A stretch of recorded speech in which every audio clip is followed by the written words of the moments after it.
across the UK, online, on DAB+, and on the Talk Radio app.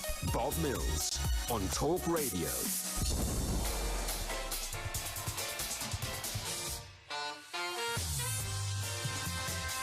Hiya, welcome back. This is Bob Mills. This is Talk Radio. Thank you so much to Tim Dunn. Tim Dunn comes on the show. This is the second time, and he'll be back, I promise you, because what I love on this show, this is the Oasis show, as I've explained to you. We don't do the politics. We don't do Brexit. We don't do the pandemic. We don't do any of the heavy stuff. We think you need 3 hours on a Sunday afternoon to relax and talk about railways and talk about Simon Brodkin's come and talk about comedy. Lord Archer will be in to talk about his new book. But I love people who can talk about things with passion. And I have sitting opposite me Ellen Nash. Hello, Ellen Nash. Hello. Thank you for inviting me. Thank you for responding to our invitation. Now, this is one of my favourite things, because you're going to be talking about things that I know very little about, but with such a passion and such a joy and such a depth that at the end of it, I will feel like I've had a free session about art. Yeah. So I want to start with Frieze. Last week, we talked a little bit, because we saw it advertised, about the Frieze Week. Yeah. And I have to say, there are 1, 2, 3, 4, 5, 6 of us who work on this show. We couldn't decide what a frieze was. I think it's something that you've engraved. It's like something that stands out in a piece of architecture. Is that not what it is? You're looking at me. Tell me what a frieze is. I think this year frieze is the celebration of life, because 2 years we did not see the real art. We just was online, and this year frieze come back, Frieze London come back, and it was just, I was at preview. It is really beautiful event, celebration of art. So it's that simple. It's not simple, you know. Have you been on Frieze? No, actually, I haven't. But I mean, yeah. it's just a wonderful thing. You know, today is the last day, and you should go. And it's the last day of my curatorial art project at the Vinyl Factory. If you have time, come until 7 p.m. And go to Frieze. You should see. Tell us what we'll see at Frieze. At Frieze, you will see from all over the world paintings, contemporary art from all over the world. The different views of different artists and cultures, how they see our life today through the art, I would say. Now, is it very specific art from each particular country? This is my knowledge of art. I know Dutch art is a little bit woo. And I know French art is a bit diddly diddly diddly. Yeah. So if you look at a painting, can you think, yeah, that's from that country? You know, I would say that for me, I can see that Asian artist now. I can see the difference but be honest with you, I really love Asian contemporary artists nowadays. What I never thought that. I never worked with Asia. I never worked with Asian art, and it was always something that I did not understand.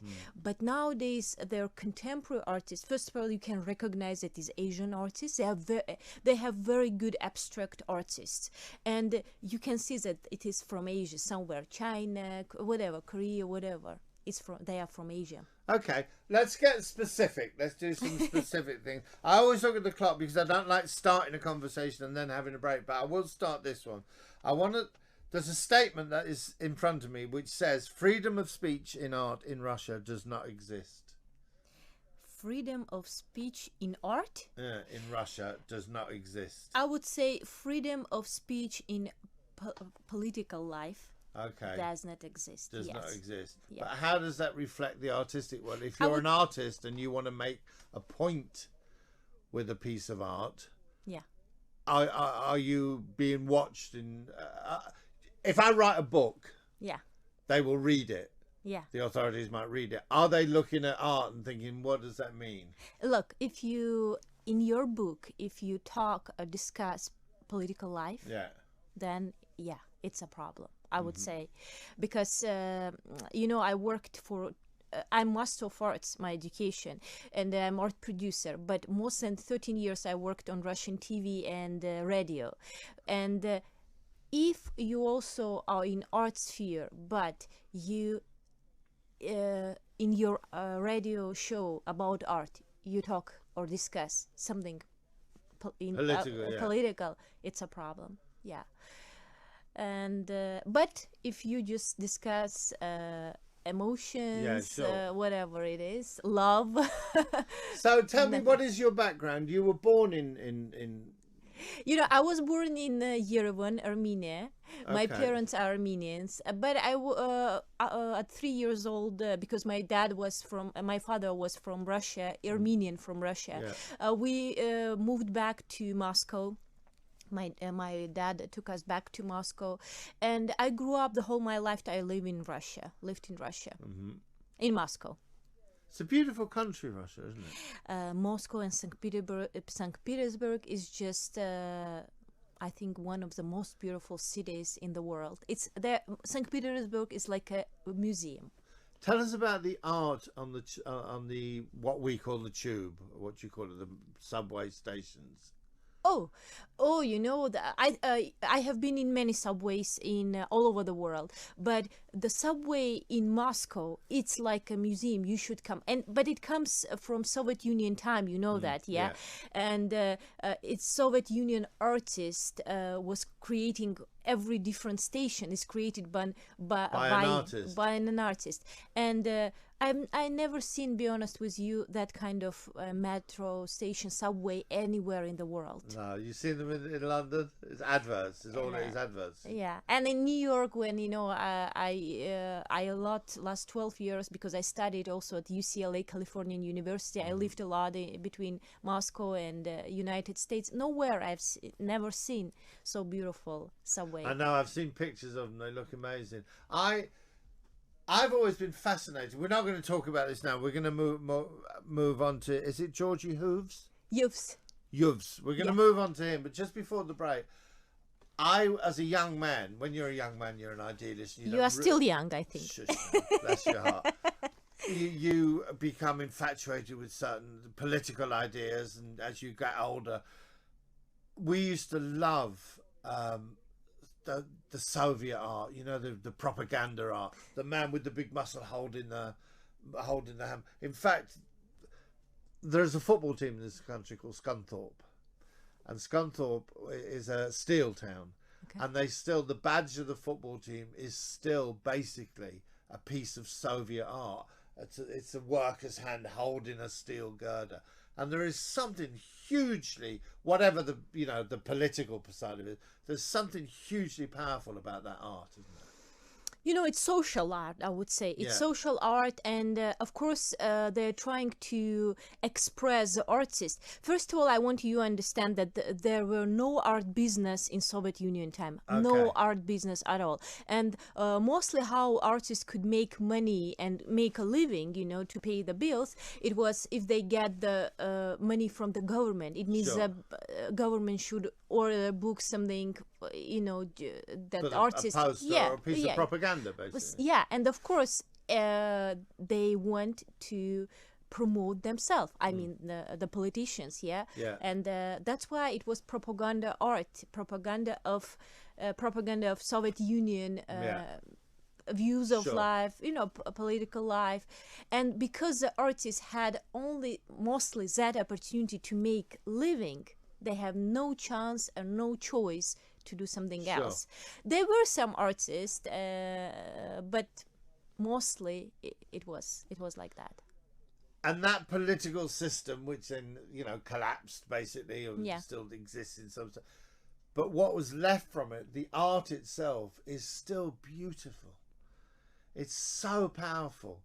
Maybe if in your head you think of it and all you can think about is the memories of what it represented, but the actual art itself is incredibly powerful.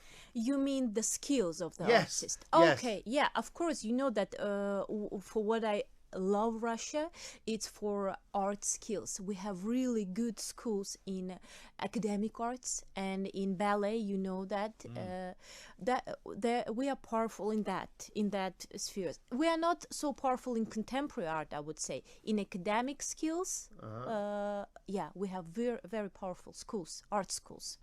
Okay, we're going to take a very quick break. Are we taking a break now? I'm pointing at the clock like I know what I'm doing. And now I'm embarrassed because she worked for 11 years in radio. I told you never bring anyone onto this show who knows how it should be done. All you do is... Right, quick break. Online, on DAB, and on the Talk Radio app. Talk Radio.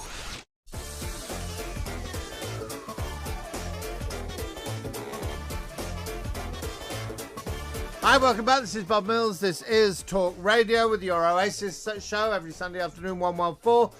Ellen Nash is with me, an artistic curator, art curator. Now we're going to talk about the hermit artist. Is that what he's known as, the hermit artist? What do you mean? I don't know. It's contemporary artist. Yes, he's contemporary artist. Yes. He's contemporary abstract artist, Georgie Hughes. Georgie Hughes. Now tell us about Georgie Hughes, because there are phrases in front of me that I honestly didn't understand, but that's fine.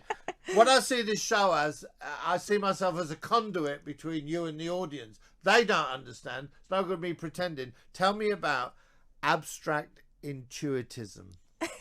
This is, this what Kazimir Malevich, maybe I think everyone knows Kazimir Malevich, the father, I would say, of abstract art, was talking about at the beginning of 20th century about the intuitionism in the art, that it's very important for the artist be philosopher, has philosophy in his arts. Okay. And intuitionism is very important, just to try to express, to feel, and try to understand the world through the intuitionism.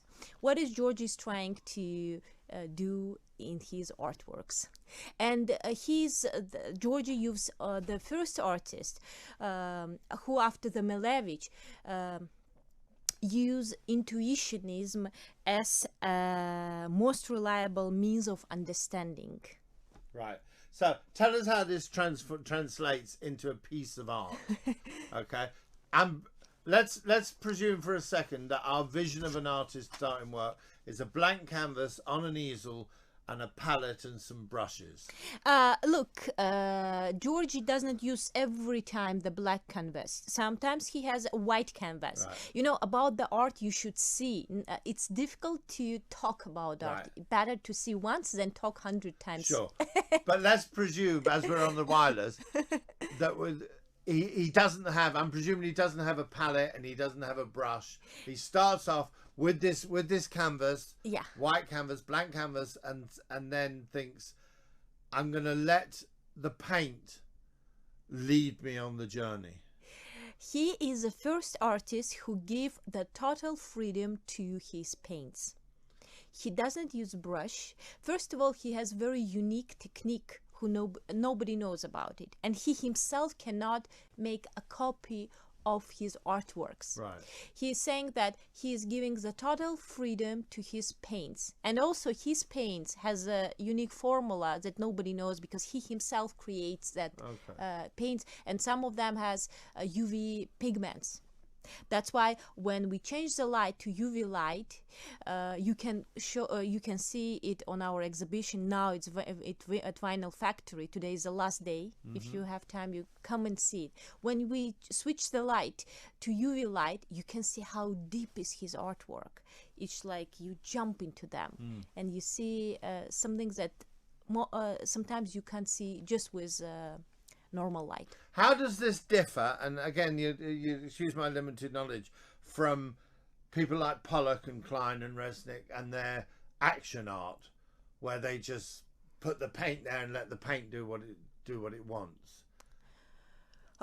Look, first of all, you know that Georgie, first of all, he started painting at the age of 17, but he is graduated artist. He has academic skills. Right. He can paint everything. He can paint us, you and me, portraits, very beautiful. Okay. But he find that nature of the colors of the paints that he's using to create something unique, that when you see his art, you will never find something like that again.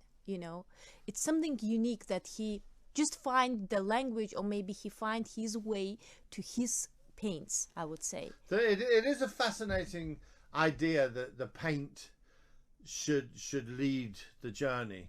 There's an Ottoman thing which I'm going to get wrong. I think it's Ebru, where basically the paint is mixed in such a way that when you give it to the canvas, it will decide what it wants to do. It will either flow or not flow, and it will move, and eventually, you know, people who are skilled on it can not make it, but help it into a particular shape of certain things. So it is a fabulous thing. How big are they? Oh, we have 3 meters, 1 meter and a half. We have small pieces of art too. They are different.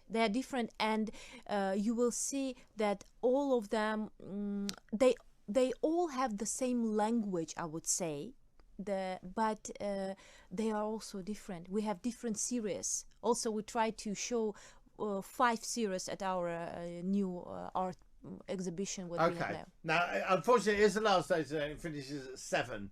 So let's say that people can't get, if they can't get to that, where's the best place to see it? Can you see it online? Yeah, you can see online. You know, I try to work with different photographers who takes the pictures, and I try to work with them that they try to show that 3D effects, you know, because his artworks, they have 3D effects. You should see it live. Some of them, some photos can describe or try to just show the real art, but mostly the full experience of his art you can get only live. What's the reaction of people to it? No, and I'm not talking about people coming to see it, viewers. I'm talking about within the art world. Wow.